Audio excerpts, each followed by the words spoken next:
Hello and welcome back to my channel. I hope you've had a great week so far. Thank you so much for being here. As always, we are already on part 4 of the series, How to Actually Change Your Life.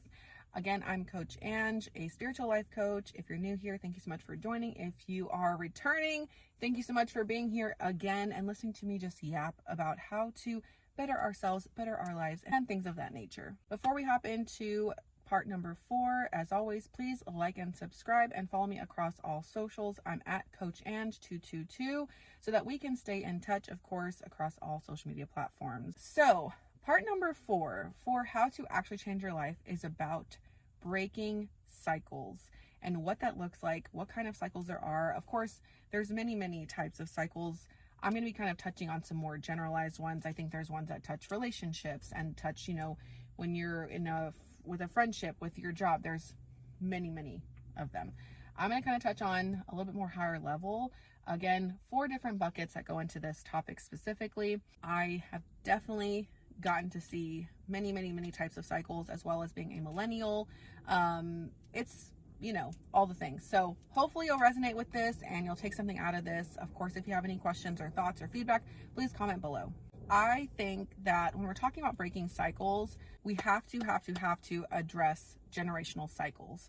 What that means is with our family, with our extended family, with our parents, with our siblings, what are some of the things that have been brought over generation to generation that realizing now in our, healing journey, or whatever you want to call it, you're going to therapy, right?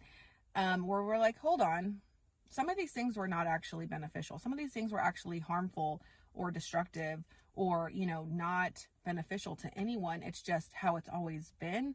And you're recognizing these things, you can decide to change that for yourself, for your relationships, for your children, and just for yourself in general, right? I'm going to give you an example of, I think, a generational cycle that I'm working extremely hard to break with my son.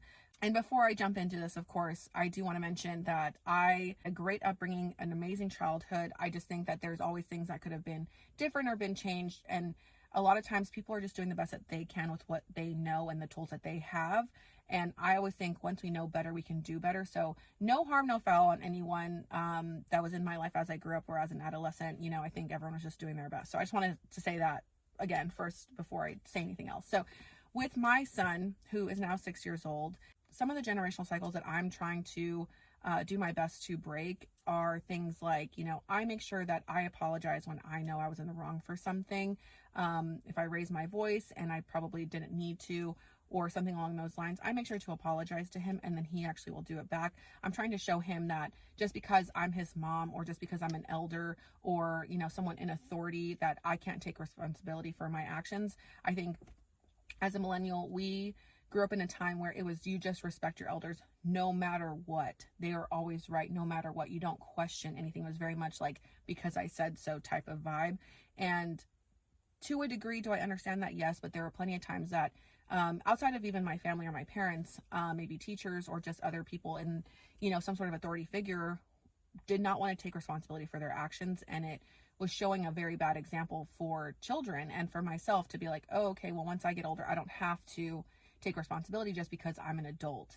And I don't think that that's right. So I really make sure to take responsibility, apologize for when I am in the wrong, hold myself accountable, but also hold him accountable too. Make sure that we're, telling the truth, even when it's not fun and even when it's uncomfortable. That's a huge one. Next, I wanted to touch on societal cycles and what that can look like and how we can really work to break those.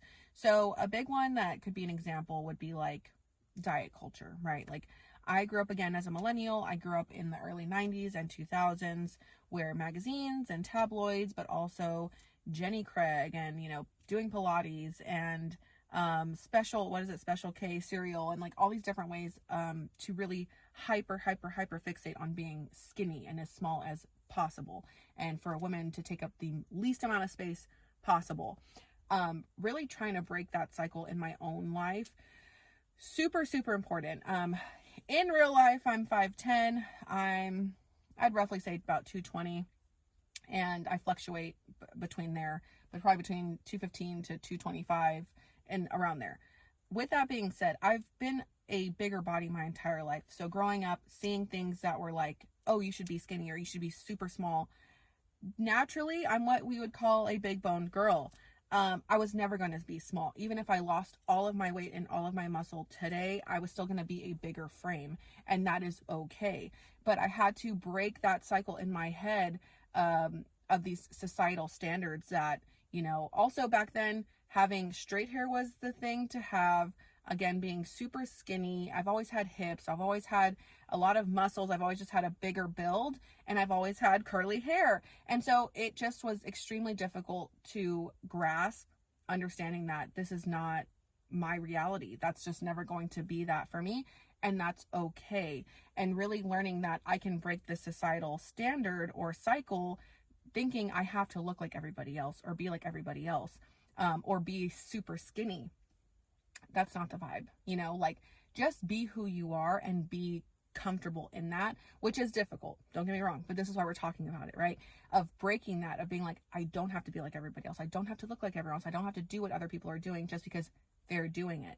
It's okay to be different, and it's okay that I don't look like everybody else, because that doesn't mean anything. You're blessed with what you have for a reason, right? So use it to your advantage. Don't, you know, try and minimize it and shrink it because it doesn't look like everybody else, because we're meant to be different. We're meant to be unique, because that's just how it is as a human. So really trying to work on breaking those societal cycles on your own terms is extremely important. Again, whether that be, you know, looks, like what kind of job you have to work just because of where you live, or because this is, you know, the beauty standard or whatever the case, like breaking that is super important. And obviously it has to start somewhere, and obviously it's a very big scale, but at least if you are, you know, working on it on your own, you can break that for you and be like, you know what, that's what other people believe, but that's not my reality, and I don't have to claim that. So, you know, that's my thought on that. So next is not so much about the cycle per se, but this part is going to be about recognizing what no longer serves you. What that means is there's plenty of cycles in our lives where we just do them over and over and over again, what we call the rat race, right? Where you dissociate and you just go through the motions, and it's just the same old cycle of, well, I always go to bed late and I always wake up late, and I'm never ready and I'm always running late, and I never have all these different cycles, right? Or like I mentioned kind of earlier about toxic diet culture is, you know, you diet, you go to the gym and then you don't, and then you diet, and then you, like this constant yo-yo. Recognize what's no longer serving you, in the sense of, has this been beneficial? Is what you're doing been helpful to you? Has it actually helped you grow? Has it actually made you happy? Or is it causing you stress and anxiety and, you know, more problems in your life? Recognizing, hold on, let me take a step back. Is this actually helpful? Or is it just what I've been doing because that's what I see other people doing?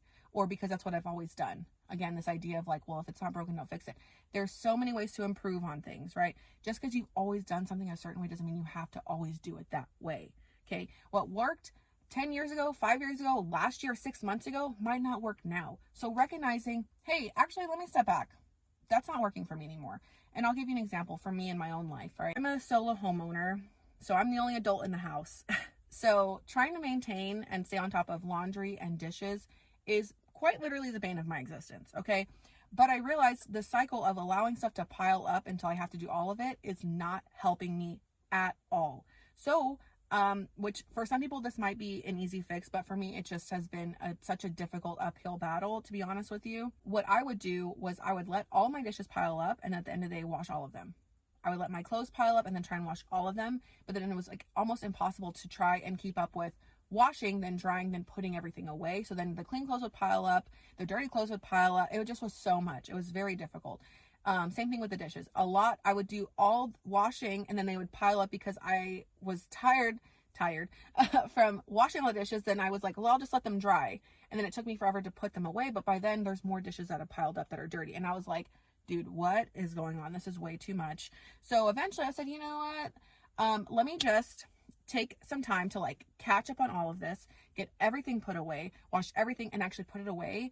Therefore, now I don't let things pile up. That cycle was no longer serving me. It was stressing me the fuck out, if I'm being honest with you. So I was like, you know what? I don't like this anymore. We're going to change it, and I'm going to be mindful of this cycle, and I'm not doing it anymore. And I was doing that for a very, very, very long time, and it was stressing me out. So just like I would stay up too late, then I'd want to take a nap, but then it would keep me up at night because I had taken a nap, but because I was so tired from not getting good sleep. So then the cycle continued. So eventually I said, you know what? We're not going to do this anymore. We're not going to do this anymore.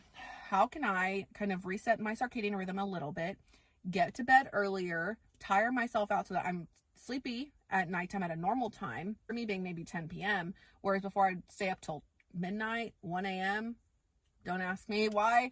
Then I'd wake up super, super tired. Then I'd want to take a nap at some point. Then the nap would kind of help, but then I wouldn't be sleepy at nighttime. You see how the cycle, you know? So eventually I said, this cycle is not working for me. How do I need to change it? Because clearly I could continue mindlessly, unconsciously dissociating in this cycle of that's just how it is. That's just how I've always been. Ew, I don't like that. We need to change that. You know, I want to be better. Therefore, how do I change this? Be mindful and change it. And that's what I had to tell myself, right? So again, this could mean anything for you in your situation and what, you know, you experience in your life, but maybe that's similar. Maybe you feel the same way about dishes and laundry. Maybe you feel the same way about your sleep schedule. I want you to know you can change it. You just have to get mindful and recognize what is no longer working for you. Therefore, I need to change it, right? And try something else, experiment if you have to. But clearly what you're doing right now is not working for you. So how do you change it? Okay. And if you've gotten to this part in the video and you're listening to me talk about this, I'd love for you to comment below. Maybe what are some cycles that have come up for you that you're like, yeah, I don't really like this anymore. Could that be, you know, how you feel like your eating habits have been, your sleep schedule? Yeah, if dishes and laundry are an issue for you, like little things like that, what might be coming up for you? Last but not least on this entire conversation around breaking cycles, I want you to remember to give yourself some space and grace while you step back, right? So like I just mentioned earlier, you kind of have to take a step back and be like, hold on, let me look at this full picture. What is really going on here? How is this really working for me? Give yourself some space and some grace while you step back, in the sense that you're going to have to take a step back from maybe how you've been functioning and give yourself grace through the process of changing it. Because a lot of times these cycles have happened unconsciously because of how we're seeing other people move in our life. Whether that be from our parents, from our siblings, from teachers, whoever, right? A lot of times we just adapt and we just start to do what other people are doing because that's the example that we're seeing, and we're not mindfully stepping back and being like, is this actually working for me? Or that's just the only way I've ever seen it done, right? So give yourself some grace and understanding that a lot of times what we're doing is not our fault. We just didn't know any better. But again, now that we know better, we can do better. When we step back, give ourselves some space, right? Because a lot of times when I'm saying space is when we're in a cycle, we're in it, right? We're on the wheel, we're in it. Give yourself some space to be like, hold on, is this actually working for me?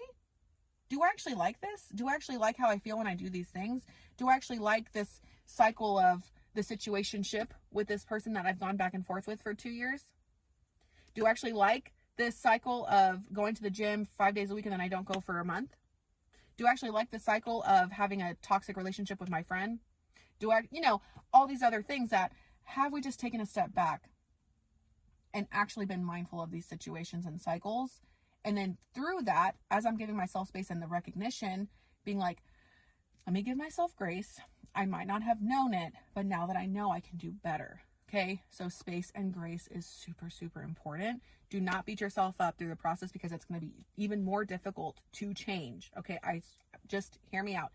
Do not beat yourself up as you are trying to figure these things out, because you will have a more difficult time creating the change. So just give yourself a hug, give yourself some understanding and some grace while you are working through it. That is it. Let's do a little bit of a recap on today's video. We talked about breaking generational cycles, societal cycles, recognizing what no longer serves you, and space and grace while you step back.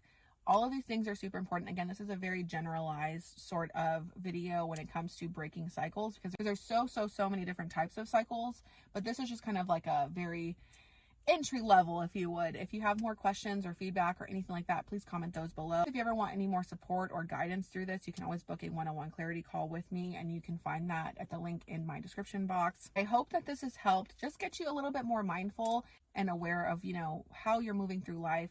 You are the authority figure in our lives, and I want you to understand that you have the power and the authority and the permission to change your fucking life whenever you want to. Okay, just because you've always done something a certain way doesn't mean you have to stay there. You're not a tree. You can uproot and move whenever. And even a tree can be uprooted. It's just kind of difficult and painful and a long process. But as humans, you can move, you can change, you can, decide today, this is not giving for me. This is not working for me. I don't like this. This is, whatever the situation is, it's not mutually beneficial.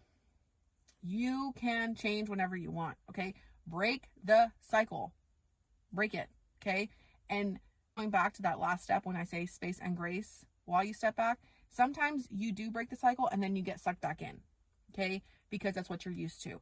Give yourself some grace as you are completely trying to detach from that cycle that's no longer working for you. But it is normal that you break the cycle and then you go back, and you break the cycle and you go back. It's kind of like expansion and contraction, right? Like you grow, and then sometimes you come back down because that's what you've always known. So it's normal for your body and your nervous system to want to go back to what felt comfortable, even though it wasn't actually comfortable. It's just what you've always known. Does that make sense? Anyways, I hope that this video was helpful. I mentioned before, please like and subscribe. Follow across all socials at Coach Ange 222. Again, any questions or feedback, please comment below. Be on the lookout for part number 5 coming very soon, and some other videos that are going to be kind of miscellaneous outside of this series that have to deal with astrology and your mindset and things of that nature. So much more to come. Again, thank you for being here today and watching this video. I hope you have an amazing rest of your day, and I will see y'all again next time. Bye.